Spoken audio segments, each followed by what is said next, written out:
నమస్కారం. నా TV news వార్తలకు స్వాగతం. ముందుగా వార్తల్లోని ముఖ్యాంశాలు.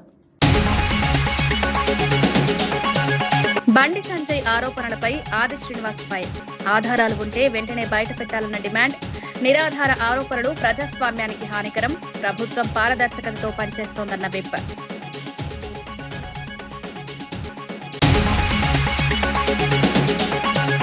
ఆయిల్ ఫామ్ సాగుపై మంత్రి తుమ్మల సూచనలు. అంతర పంటలతో అదనపు ఆదాయం సాధ్యమన్న మంత్రి. ప్రతి జిల్లాలో ఫ్యాక్టరీల నిర్మాణం హామీ. గిట్టుబాటు ధరలతో రైతులకు భరోసా.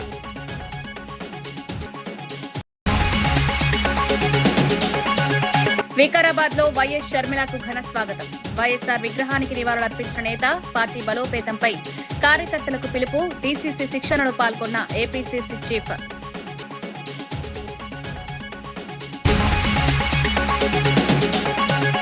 తిరుమలలో ఇంటిగ్రేటెడ్ కమాండ్ కేంద్రం ప్రారంభం. భక్తుల భద్రతకు ఆధునిక సాంకేతిక వ్యవస్థ. రియల్ టైం మానిటరింగ్ తో రద్దీ నియంత్రణ. దేశవి దేవాలయాలకు ఆదర్శమన్న కేంద్ర మంత్రి. మండలిలో వైసీపీ ప్రవర్తనపై భరత్ ఆగ్రహం. స్వామి ఫోటోతో చెప్పులు ధరించడంపై విమర్శ.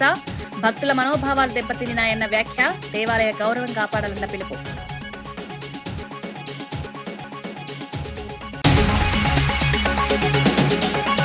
రాష్ట్ర మంత్రులు అవినీతికి పాల్పడుతున్నారని కేంద్ర మంత్రి బండి సంజయ్ చేసిన వ్యాఖ్యలను ప్రభుత్వ విప్ ఆది శ్రీనివాస్ తీవ్రంగా ఖండించారు.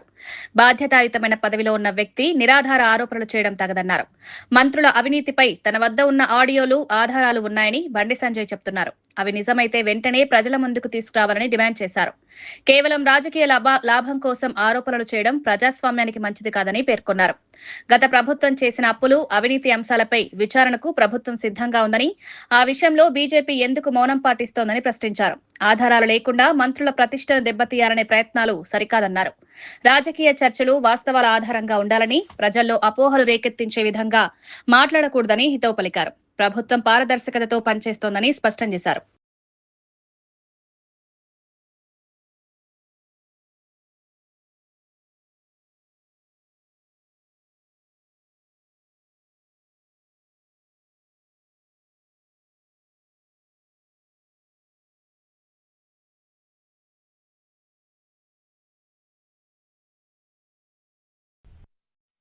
బాధ్యతమైనటువంటి కేంద్ర మంత్రి పదవిలో ఉండి ఇలాంటి విమర్శలు చేయడం ఎంత మేరకు సబబనే ఆలోచన లేకుండా, మంత్రుల అవినీతి అక్రమాల చిట్టాన్న దగ్గర ఉంది, ఆడియోలు ఉన్నాయనే మాట చెప్తూ వారికి ఐఏఎస్లు కొందరు సహకరిస్తున్నారని చెప్పినట్టు మాట మాట్లాడుతున్నారు. మీ దగ్గర ఉన్న పక్క ఆధారాలు బయటపెట్టి బండి సంజయ్ గారు అడుగుతా ఉన్నాం. కేంద్ర మంత్రి హోదాలో ఉన్న మీరు మాట్లాడే మాటలనే అంటున్నా. మీరు అలా బట్టగాల్చి మీద వేస్తామంటే మీరు చూస్తూ ఊరుకోమని మాట కూడా సందర్భం చెప్తారు. రాష్ట్రంలో ఉన్నటువంటి మంత్రులు జరుపుతున్నటువంటి అవినీతి, దానికి ఐఏఎస్లు సపోర్ట్ చేస్తున్నని చెప్పినటువంటి ఆడియో ఉందంటున్నాయి. అవి వాటిని బయటపెట్టి విచారణ ఆ కోణంలో మాట్లాడాలి తప్ప ఈ విధంగా సబబు కాదు, సరైనది కాదు ఈ విధంగా ఆరోపణలు చేయడం. ఇబ్రహీంపట్నం మున్సిపల్ చైర్మన్ పదవి విషయంలో బీఆర్ఎస్ నేత మంచి కిషన్ రెడ్డి మాట తప్పారని బీసీ సంక్షేమ సంఘం అధ్యక్షుడు జాజుల శ్రీనివాస్ గౌడ్ ఆరోపించారు. బీసీ నేత ఆకుల యాదగిరికి హామీ ఇచ్చి అమలు చేయలేదని మండిపడ్డారు. ఆకుల యాదగిరిని కిడ్నాప్ చేసి మానసికంగా వేధించారని తీవ్ర ఆరోపణలు చేశారు. జనరల్ స్థానంలో బీసీలకు అవకాశం ఇవ్వరా అని ప్రశ్నించారు. 48 గంటల్లోగా బీఆర్ఎస్ అధిష్టానం స్పందించకపోతే లక్షలాది మందితో చలో ఇబ్రహీంపట్నం కార్యక్రమం చేపడతామని హెచ్చరించారు. బీసీలను తక్కువగా చూస్తే సహించబోమని స్పష్టం చేశారు. అవసరమైతే ఆత్మరక్షణ కోసం పోరాటానికి సిద్ధమని వ్యాఖ్యానించారు. సామాజిక న్యాయం సాధించేంత వరకు తమ ఉద్యమం కొనసాగుతుందని ప్రకటించారు. ఆడిపోయిన తెల్లారే మా బాబు వస్తే నన్ను ఆడికి షిఫ్ట్ చేశారు. అక్కడ షిఫ్ట్ చేసి నన్ను కార్లోనే తిప్పారు. కంప్లీట్ 15 తారీఖు వరకు కార్లో తిప్పారు. 15 నాడు ఎమ్మెల్యే గారి ఇంటికి తీసుకొచ్చి నన్ను కూర్చోబెట్టారు. నేను ఫేస్ టు ఫేస్ కూర్చొని నాకైతేనే నేను చేస్తా అన్నా, లేకపోతే నేను వెళ్ళిపోతా అని చెప్తే నన్ను కిడ్నాప్ చేసి కంప్లీట్ 16 తారీఖు నాడు కంప్లీట్ నన్ను by road Kurnool, Madugula, Jubilees 7 to 7 morning 7 to 7 వరకు నన్ను తిప్పినాను. యాదగిరి గారు మంచిరెడ్డి కిషన్ రెడ్డి గారిని అడిగిన మాట, నాకు జనరల్ స్థానంలో మున్సిపల్ చైర్మన్గా నువ్వు మాట ప్రకారం ఇవ్వాలి అని చెప్తే, జనరల్ స్థానం అది బీసీవి, నువ్వు బీసీకి మేమెందుకు ఇస్తాం? జనరల్ స్థానం అంటే కానీ రెడ్డిలు రావులే అని చెప్పి రాసిందా? మరి జనరల్ స్థానంలో ఇప్పటి వరకు జరిగినటువంటి రాష్ట్రంలో 33 మున్సిపల్ చైర్మన్లుగా జనరల్ స్థానాల్లో 33 మంది బీసీలు చైర్మన్లుగా అయ్యారు. మరి వాళ్ళు ఎట్లిచ్చారు? మా మీద దాడి చేస్తే మా ఆత్మరక్షణ కోసం మేము దాడులు చేస్తాం. మీరు తట్టుకోగలుగుతారా? మీరు పీడికడి శాతం ఉన్నారు, మేము గంపెడి శాతం ఉన్నాం. అందరం ఒక్కటై చలో ఇబ్రహీంపట్నం పిలిపిస్తాం. 48 గంటల్లోగా బీఆర్ఎస్ పార్టీ స్పందించి యాదగిరికి న్యాయం చేయాలి. ఆయిల్ పామ్ సాగు రైతులకు అధిక లాభాలను అందిస్తుందని వ్యవసాయ శాఖ మంత్రి తుమ్మల నాగేశ్వరరావు తెలిపారు. కామారెడ్డి జిల్లా పాల్వంచలో జరిగిన మెగా ప్లాంటేషన్ కార్యక్రమంలో ఆయన పాల్గొన్నారు. ఆయిల్ పామ్ తో పాటు అంతర పంటల ద్వారా కూడా ఆదాయం పొందవచ్చన్నారు. రైతులు పండించిన పంటను కొనుగోలు చేసేందుకు ప్రతి జిల్లాలో ఫ్యాక్టరీలు నిర్మిస్తామని హామీ ఇచ్చారు. సిద్దిపేటలో 300 కోట్లతో నిర్మించిన ఫ్యాక్టరీని త్వరలో ప్రారంభిస్తామని వెల్లడించారు. కంపెనీలు నేరుగా రైతుల తోటల వద్దకు వచ్చి పంట సేకరిస్తాయని, రైతులు భయపడకుండా ఈ సాగును చేపట్టాలని సూచించారు. మార్కెటింగ్, ప్రాసెసింగ్ వ్యవస్థ బలోపేతం చేసి రైతులకు గిట్టుబాటు ధర కల్పిస్తామని తెలిపారు. ఆయిల్ ఫామ్ రాష్ట్ర ఆర్థిక అభివృద్ధికి దోహదం చేస్తుందన్నారు. ఈ పామాయిల్ ద్వారా ఉత్పత్తులు చేసేటటువంటి వస్తువులన్నీ కూడా ఈ కంపెనీ తయారు చేస్తుంది. పామాయిల్ పంట పామాయిల్కే ఉంటుంది, కోకో పంట కోకోకే ఉంటుంది, అందులో ఒక్క కూడా పెరుగుతుంది. అందుకని రైతులు ఎవరైనా ఉత్సాహం ఉంటే కలెక్టర్ గారిని అడగండి, మన అధికారులు మిమ్మల్ని కూడా ఆదర్శ రైతులు అందరినీ ఆ జిల్లాకు తీసుకొచ్చి చూపించే బాధ్యత. కాలం ఎక్కడున్నా పంట పండుతుంది. మీకు అమ్ముకునే బాధ మీకు అవసరం లేదు. మీ తోటలోకి వచ్చి తీసుకెళ్లే బాధ్యత కంపెనీది. నా రైతులు నిర్భయంగా వ్యవసాయం చేసే స్థితికి ఈ రాష్ట్రం తీసుకురావాలనేది ముఖ్యమంత్రి గారి ఆకాంక్ష. శాసన మండలిలో వైసీపీ నేతలు చెప్పులేసుకుని వెంకటేశ్వర స్వామి ఫోటోలు ప్రదర్శించడం అత్యంత బాధాకరమని మంత్రి టీజీ భరత్ అన్నారు. దేవుని రాజకీయాల్లోకి లాగడం సరికాదని వ్యాఖ్యానించారు. తిరుమలయ్యి కల్తీ అంశం వాస్తవమని, అందుకే జగన్ అడ్డంగా వాదిస్తున్నారని ఆరోపించారు. ప్రజా సమస్యలపై చర్చించకుండా మండలిని అడ్డుకోవడం ప్రజాస్వామ్యానికి విరుద్ధమని పేర్కొన్నారు. రాజకీయ ప్రయోజనాల కోసం భక్తుల మనోభావాలను దెబ్బతీయడం తగదన్నారు. ఇలాగే కొనసాగితే వైసీపీకి భవిష్యత్తులో భారీ నష్టం తప్పదని హెచ్చరించారు. దేవాలయాల పవిత్రతను జరిగినది వాస్తవం, అది జరగలే అని చెప్పి వాళ్ళు ఏదో ట్రై చేస్తానే ఉన్నారు. ప్రతిసారి వాళ్ళకి సెట్ బ్యాక్ అవుతాం. నేను ఎప్పుడు చెప్తా, దేవునితో అది వెంకటేశ్వర స్వామితో పెట్టుకుంటే ఎవ్వరు కూడా బతికిన వాళ్ళు లేరండి. ఇది వాస్తవం. జగన్మోహన్ రెడ్డి వచ్చి తప్పైందని చెప్పి తిరుమలకి పోయి తప్పైంది మా పీరియడ్ లో చెప్పుకుంటే అక్కడికి అయిపోయేది సబ్జెక్టు. ఆయన చేసే విధానం ఎట్లుందంటే ఖచ్చితంగా ఆయన ఇన్వాల్వ్మెంట్ ఉందనేదే మాత్రం నేను ఖచ్చితంగా చెప్పగలుగుతాను. ఎందుకంటే దీన్ని అంత డిఫెన్స్ లో పోవడం అంటే ఎవరైనా తీసుకోండి, ఏదైనా సబ్జెక్ట్ తప్పు చేసిన వాళ్ళకి ఒకవేళ సబ్జెక్ట్ ఎక్కువ మాట్లాడుతున్నారంటే వాళ్ళు డిఫెన్స్ లో పోయినారనేదే, దాన్ని కాపాడుకుంటున్నారంటే సబ్జెక్టు వాళ్ళ ఇన్వాల్వ్మెంట్ ఉంటుందనే భావించవచ్చు.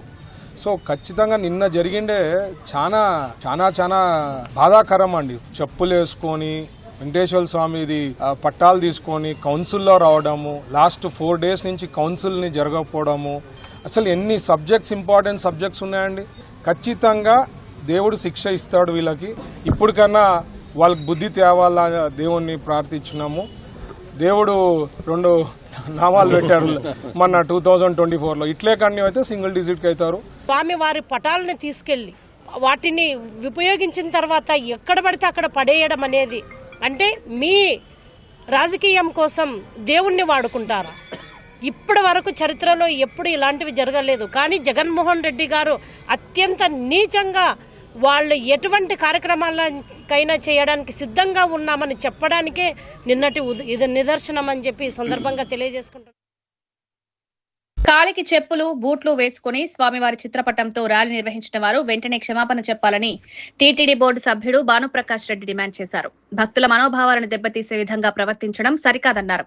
తిరుమల పవిత్రతను కాపాడడం ప్రతి ఒక్కరి బాధ్యత అని పేర్కొన్నారు. దేవుడి పేరుతో రాజకీయ లాభాలు పొందాలనే ప్రయత్నాలు చేయకూడదన్నారు. ఇలాంటి చర్యలు పునరావృతం కాకుండా జాగ్రత్తలు తీసుకోవాలని సూచించారు. భక్తుల విశ్వాసాన్ని దెబ్బతీసే చర్యలపై కఠినంగా స్పందిస్తామని హెచ్చరించారు. దేవాలయాల గౌరవాన్ని పరీక్షించేందుకు అన్ని వర్గాలు కలిసి పనిచేయాలని పిలుపునిచ్చారు. లక్షలాది మంది హిందువుల మనోభావాలతో నిన్న శాసన మండలిలో వారు వివరించిన తీరు, కాళ్లకు చెప్పులతో స్వామివారి చిత్రపటాన్ని రోడ్లు మీద నడుచుకుంటూ వెళ్లి శాసన మండలిలో ప్రదర్శించడం ఎంతవరకు సమంజసమని చెప్పి నేను వైసీపీ నాయకుల్ని ప్రశ్నిస్తున్నా. మీరు వెంకటేశ్వర స్వామి భక్తుల, యేసు భక్తుల సమానం చెప్పాల్సిన బాధ్యత మీ మీద ఉంది. వెంకటేశ్వర స్వామి భక్తులైతే ఈ విధంగా వ్యవహరించేవారు కాదు. స్వామివారి లడ్డుని కల్తీ చేశారు. 2019 నుంచి 24 వరకు హిందూ దేవాలయాలపై దాడులు చేశారు. ఒక అజెండాతో పనిచేస్తున్నారు. టార్గెట్ టీటీడీతో వైసీపీ నాయకులు పనిచేస్తున్నారు. ఇది మంచిది కాదు. లీగల్ ఎక్స్పర్ట్స్తో మాట్లాడడం జరిగింది.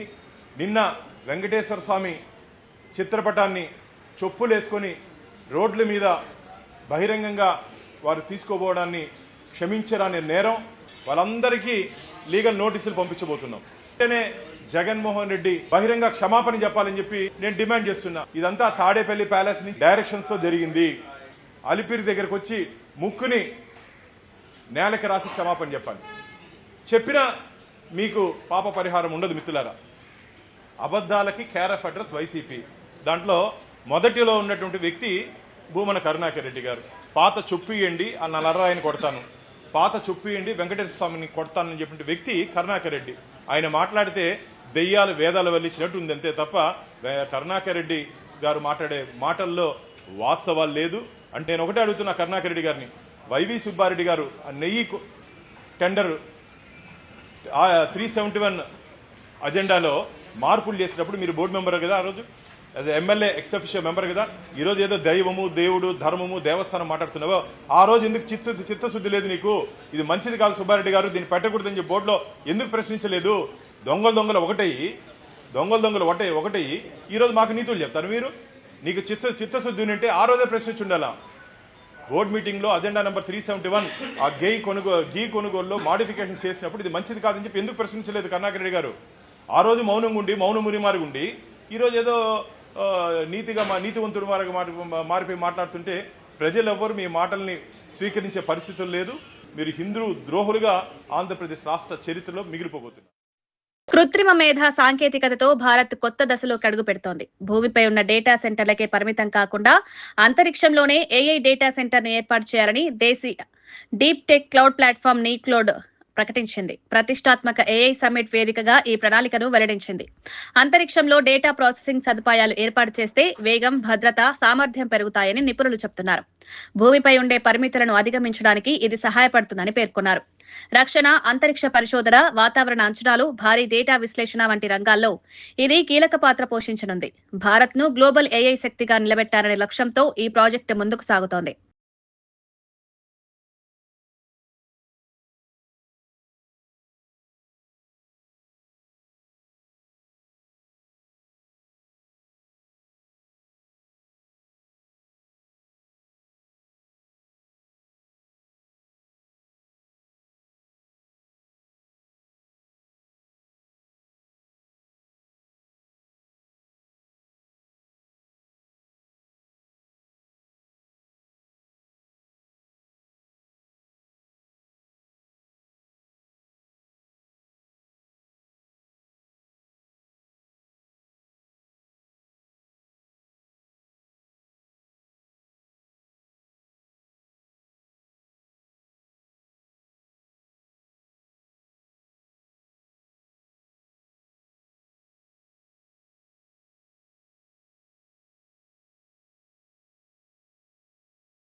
సమాజానికి శత్రువుగా మారిన గంజాయిని పూర్తిగా నిర్మూలించాలని ఈగల్ చీఫ్ రవికృష్ణ పిలుపునిచ్చారు.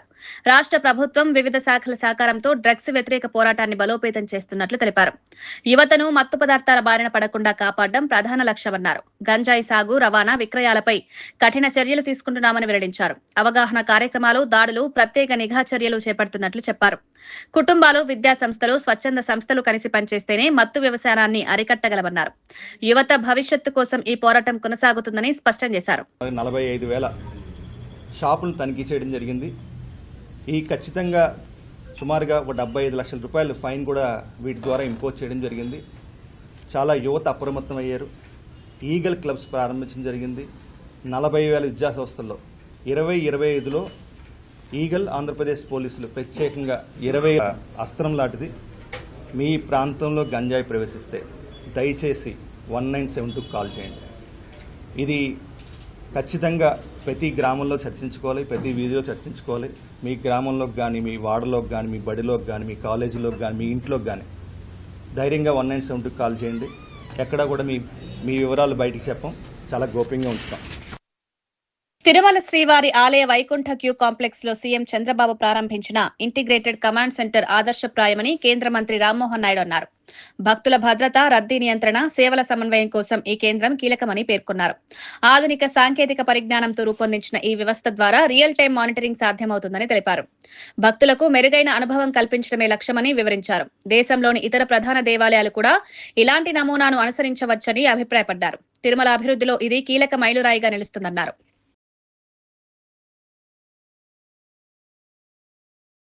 మొన్ననే రాష్ట్ర ముఖ్యమంత్రి వర్యులు చంద్రబాబు నాయుడు గారి చేతుల మీదుగా లాంచ్ అయినటువంటి ఇంటిగ్రేటెడ్ కమాండ్ కంట్రోల్ సెంటర్ ఏదైతే కొత్తగా ఇక్కడ ఎస్టాబ్లిష్ చేశారో దాన్ని కూడా మేము పర్యవేక్షించడం జరిగింది. మేము కూడా మినిస్ట్రీ ఆఫ్ సివిల్ ఏవియేషన్లో ఒక కమాండ్ సెంటర్ ఏర్పాటు చేయాలని ఎంతో కాలం నుంచి మేము కూడా ఒక ప్రయత్నం చేస్తున్నాం. మాకు కూడా ఈరోజు చాలా ఉపయోగపడే విధంగా బ్రహ్మాండంగా ఈరోజు ఇక్కడ కమాండ్ కంట్రోల్ సెంటర్ చేశారు. దానికి టీటీడీ వారికి హృదయపూర్వకమైనటువంటి అభినందనలు తెలియజేస్తున్నాం. ఎందుకనంటే అలాంటి కమాండ్ కంట్రోల్ సెంటర్ ఏర్పాటు చేయాలనంటే కొన్ని సంవత్సరాలు పడుతుంది.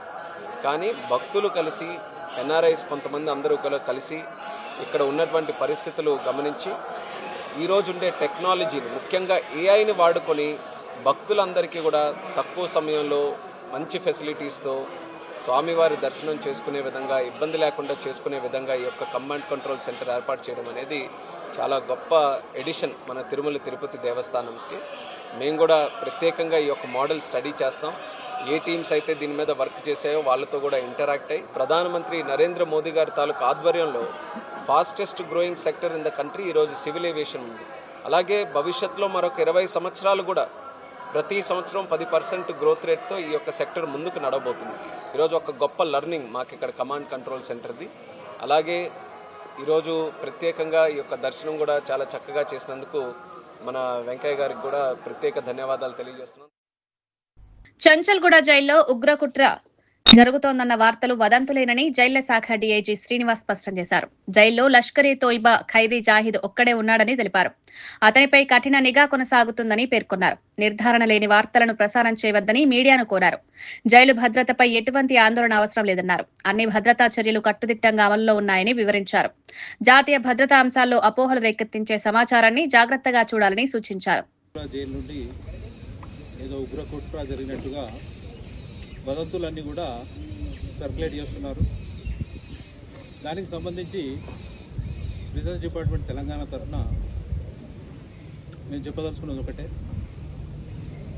ఇట్లాంటి నేషనల్ సెక్యూరిటీకి సంబంధించినటువంటి ఇష్యూలలో ఏదైనా టెలికాస్ట్ చేసే ముందు వాటి యొక్క అథెంటిసిటీ, అంటే ఆ ఇచ్చినటువంటి ఇన్ఫర్మేషన్ కరెక్టేనా కాదా అన్నది, వచ్చిన సోర్సు కరెక్టే అన్నది ఒకసారి వెరిఫై చేసుకున్న తర్వాత టెలికాస్ట్ కానీ స్క్రోలింగ్లు కానీ పెడితే బాగుంటుందని చెప్పి నేను తెలియజేస్తున్నాను. ఇట్లాంటి పుకార్లు కానీ నమ్మశక్యం కాని విషయాలు బాధ్యతాయుతమైనటువంటి ఛానళ్లలో వచ్చినట్టయితే ప్రజలందరూ కూడా ఒక భయభ్రాంతులకు గురై ఏదో జరగబోతుందన్నటువంటి దాంట్లో ఉండే అవకాశం ఉంది.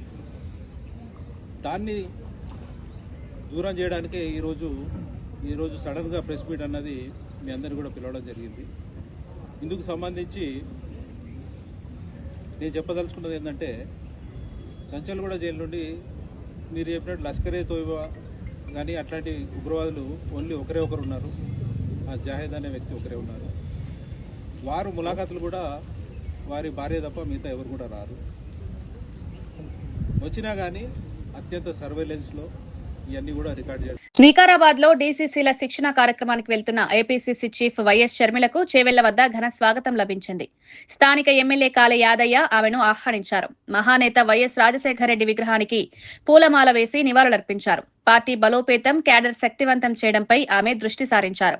కాంగ్రెస్ సిద్ధాంతాలను ప్రజల్లోకి తీసుకువెళ్లాలని కార్యకర్తలకు పిలుపునిచ్చారు. రాష్ట్రంలో పార్టీ పునరుద్దరణ లక్ష్యంగా కార్యక్రమాలు చేపడుతున్నామన్నారు. నాయకులు, కార్యకర్తలు పెద్ద సంఖ్యలో పాల్గొని కార్యక్రమాన్ని విజయవంతం చేశారు. జోహార్ వైఎస్ఆర్, జోహార్ జోహార్, జోహార్ వైఎస్ఆర్, జోహార్ జోహార్.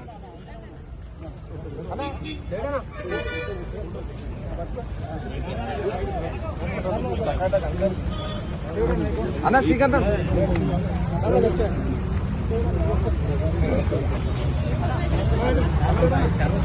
మీరు కొంచెం ముంగల ఫోటో తీయండి. అన్నా ఎక్కకుండే, హలో అన్నా ఒకరు ఎక్కకండి అన్నా, అన్నా మీరు కార్యక్రమం ఎక్కకుండి.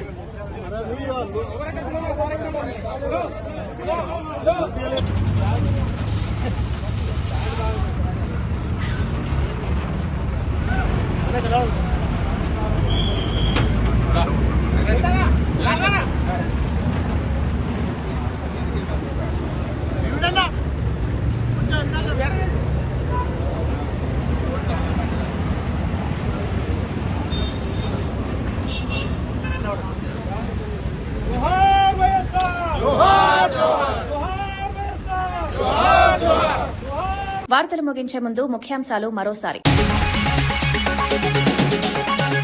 బండి సంజయ్ ఆరోపణలపై ఆది శ్రీనివాస్ ఫైర్.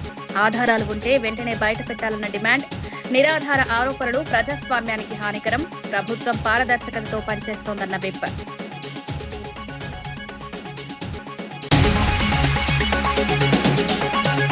ఆయిల్ పామ్ సాగుపై మంత్రి తుమ్మల సూచనలు. అంతర పంటలతో అదనపు ఆదాయం సాధ్యమన్న మంత్రి. ప్రతి జిల్లాలో ఫ్యాక్టరీల నిర్మాణం హామీ. గిట్టుబాటు ధరలతో రైతులకు భరోసా.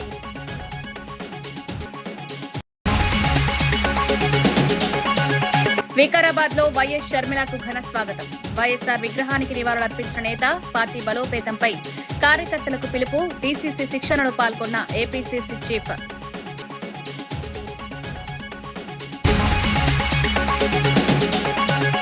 తిరుమలలో ఇంటిగ్రేటెడ్ కమాండ్ కేంద్రం ప్రారంభం. భక్తుల భద్రతకు ఆధునిక సాంకేతిక వ్యవస్థ. రియల్ టైం మానిటరింగ్ తో రద్దీ నియంత్రణ. దేశ దేవాలయాలకు ఆదర్శమన్న కేంద్ర మంత్రి. మండలిలో వైసీపీ ప్రవర్తనపై భరత్ ఆగ్రహం. స్వామి ఫోటోతో చెప్పులు ధరించడంపై విమర్శ. భక్తుల మనోభావాలు దెబ్బతిన్నాయన్న వ్యాఖ్య. దేవాలయ గౌరవం కాపాడాలన్న పిలుపు.